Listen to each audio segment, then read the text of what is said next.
BNP গণভোট বাতিল করে জনগণের সাথে বড় ধরনের এক প্রকার প্রতারণা করলো। তারা শহীদদের সাথে, তাদের রক্তের সাথে, তাদের লাশের সাথে বড় ধরনের একটা গাদ্দারি করলো বিএনপি। ভবিষ্যতে যদি কখনো বিএনপির পতন ঘটে এবং সেটা যদি তাদের হয়তোবা এই 5 বছর মেয়াদ শেষ হওয়ার আগেই যদি পতন ঘটে, তাহলে এর মূল এবং প্রধান কারণ হবে বিএনপি জনগণের সাথে প্রতারণা করা এবং শহীদের লাশের সাথে তারা গাদ্দারি করা।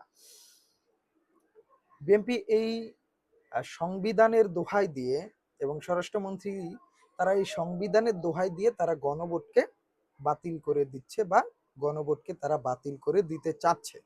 অথচ আমাদের দেশনেত্রী বেগম খালেদা জিয়া তিনি নিজেই পূর্বে এই সংবিধান বাতিল করতে চেয়েছিলেন।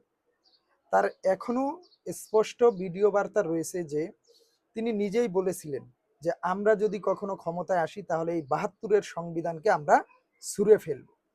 অথচ বর্তমানে এই বিএনপি, এই স্বরাষ্ট্রমন্ত্রীরা তারা এই সংবিধান আঁকড়ে ধরে আছে। জনগণের মতামতকে অপেক্ষা করে শহীদের লাশকে অবমাননা করলো, তাদের সাথে বড় ধরনের গাদ্দারি করলো। সো আলটিমেটলি দেখা গেল যে আরো একটা স্বৈরা শাসন কায়েমের পথে আগাচ্ছে।